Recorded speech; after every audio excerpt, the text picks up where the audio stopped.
यानी वक्त जब पलटता है तो ये होती है किस्मत। अब मान लो धीरू भाई अंबानी ने मेहनत की, मुकेश अंबानी कहाँ पहुंच गया, मेहनत तो है, लक भी है। अब कुछ लक है, अब मान के चलो सपोज फॉर एग्जाम्पल के तौर पर कि 1 करोड़पति उसके घर में जो बच्चा पैदा हुआ वो किस्मत वाला है ऑटोमेटिकली, वो तो उसे तो कुछ करने की जरूरत नहीं, अपना आप में अमीर बन गया। कुछ लोग ऐसे होते हैं कि काम करने के लिए खड़े हुए, 2 इंसान काम करने के लिए खड़े हुए, सेम ही काम कर रहे हैं, एक इंसान का काम बहुत तेजी से बढ़ गया, एक काम स्लो बढ़ गया, एक बहुत आगे निकल गया, लोग उसकी वाहवाही कर रहे हैं। हमारे अंदर कमी क्या है, हम कामयाब इंसान की तरफ देखते हैं, जो फेलियर होता है उसके तरफ पलट के देखते भी नहीं।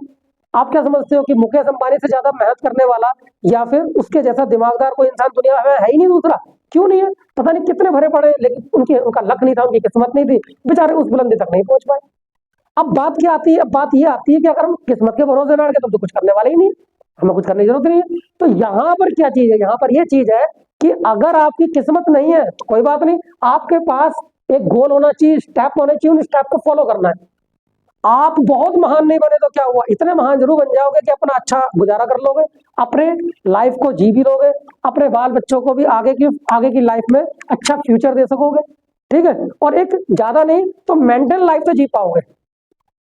लेकिन अगर मान के चलो आपने कोई गोल ही सेट नहीं किया, कोई स्टेप ही फॉलो नहीं की, जिंदगी भर गाल बजाते हैं, या कहते ना पुरानी कहावत कि बस खेल खेल में गुजार दिया, कि जवानी नींद भर सोया, बुढ़ापा देख कर रोया, ठीक है, तो कहने का मतलब वही हो गया।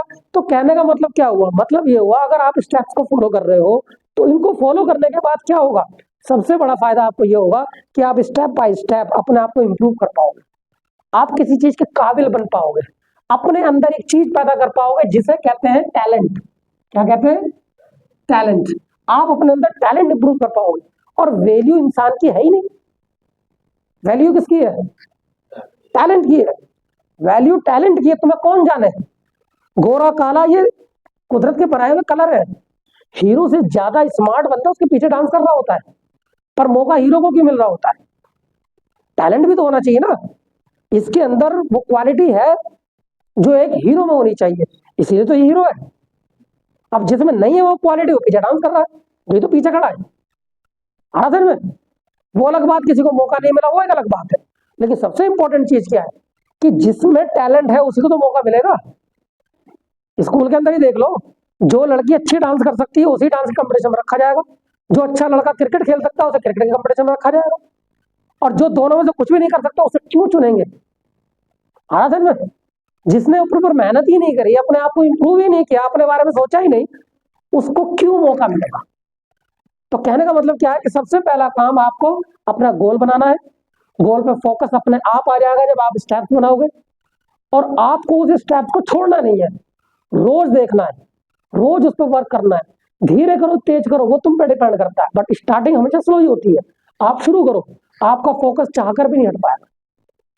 उसके बाद अपने आइडियल्स बनाओ, आइडियल्स बनाने के बाद उनको फॉलो करो, ऑटोमेटिकली आपके अंदर टैलेंट इंप्रूव हो जाएगा।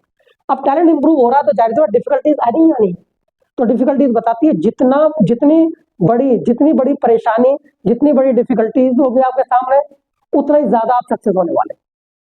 एक एग्जांपल के तौर पर एक गली मोहल्ले के अंदर एक क्रिकेट खेला जा रहा है, इनाम कितना बड़ा होगा? एक इंटरनेशनल लेवल पे क्रिकेट खेला जा रहा है, इनाम कितना बड़ा होगा? तो जाहिर सी बात है स्ट्रगल भी तो उतना ही बड़ा है। आराधन में वहां तक पहुंचना कोई मजाक बात है, लेकिन पहुंचना तो पड़ेगा ना। बस शुरुआत धीरे सी होती है, जीरो सी होती है, गली मोहल्ले का ही निकल के लड़का वहां पहुंचता है, बट कौन पहुंचता है? जिसका टारगेट होता है। चलती दुनिया है लेकिन क्या करती है? हॉपलेस हो जाती है। एग्जाम्पल के तौर पर मान लीजिए कुछ लोग चले किसी चीज को हासिल करने के लिए, जिसमें लोग थे 1000, क्या हुआ? थोड़ी सी परेशानी आई, 1000 में से कितने रह गए? मान लो 800। आगे चले फिर रास्ता आसान आ गया, थोड़ी सी बड़ी परेशानी आई, अब कितने रह गए? 500। अब फिर चलने शुरू हो गए, पता चला एक और बड़ी परेशानी आई, कितने रह गए? 250। पता चला अब फिर आगे बढ़े, अब पता चला एक इससे भी बड़ी प्रॉब्लम आ गई, कितने बचे? मुश्किल से 50। अब क्या होगा? आगे का रास्ता आसान। यानी आपके सामने परेशानी आ रही थी ना, अब जितनी बड़ी परेशानी को फेस करने के बाद जो लोग बचे, तो जाहिर सी बात उनका अवार्ड, उनका इनाम, उनकी इनकम, उनका फेम, उनकी पॉपुलैरिटी, जाहिर सी बात इन सब से ज्यादा होगी नहीं होगी। इन्होंने इतनी प्रॉब्लम को सॉल्व की, फेस किया, तो इन लोगों को इतने लेवल का कहते हैं ना, फेम भी मिला, पॉपुलैरिटी भी मिली जिसे कहते हैं, और इनकम भी मिली, सक्सेस भी मिली। जिन लोगों ने इसको पार किया उन लोगों को इनसे ज्यादा मिला, जिन लोगों ने इसको पार किया उन लोगों को इनसे ज्यादा मिला, और जिन्होंने इसको पार कर दिया उसको सबसे ज्यादा मिला। आगे समझ में? क्लियर है? तो कहने का मतलब क्या हुआ? मतलब ये हुआ कि आपने देखा होगा यूपीएससी एग्जाम के लिए बच्चे लगे रहते हैं, 1 अटेम्प्ट में नहीं गया, 2 second attempt, 3rd attempt, 4th attempt लगे रहते हैं बच्चे। जिस दिन कामयाबी मिलती है तो क्या करते हैं, पूरे जिले के मालिक बनते हैं। समझ में? उसके बाद क्या होता हो, ठीक है,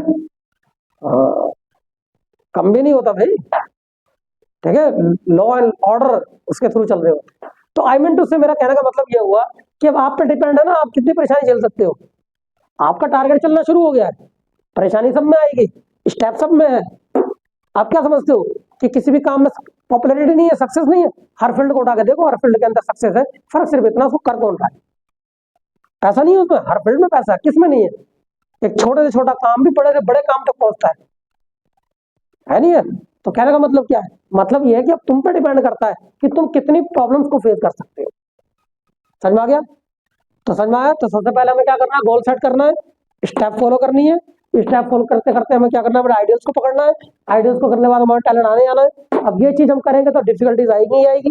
डिफिकल्टीज जब आएंगी तो उनको हमें फेस करना पड़ेगा, चैलेंजेस होगी, हमें ऐसा भी लगेगा हम नहीं कर पा रहे, हम थक गए, हमारे बस की नहीं है, बट हमें क्या करना है, हमें उस पर टिके रहना है और बढ़ते जाना है। और ये मान के चलो, जो जितना बड़ा तूफान झेल रहा है, आगे का जो मौसम बहुत बढ़िया मिलने वाला है। अब वो तुम पर डिपेंड करता है, तुम कितना आगे बढ़ सकते हो। अब तुम बढ़ना नहीं चाहते वो अलग बात है, बढ़ना चाहते हो तो आगे निकलना पड़ेगा। एक शेर है ना, पाना है मुकाम तो आगे आना पड़ेगा, कदम से कदम मिलाना पड़ेगा, यूं ही नहीं मिलती कामयाबी जहां में आसमां को सर पे उठाना पड़ेगा। ठीक है, चलिए खैर, ओके।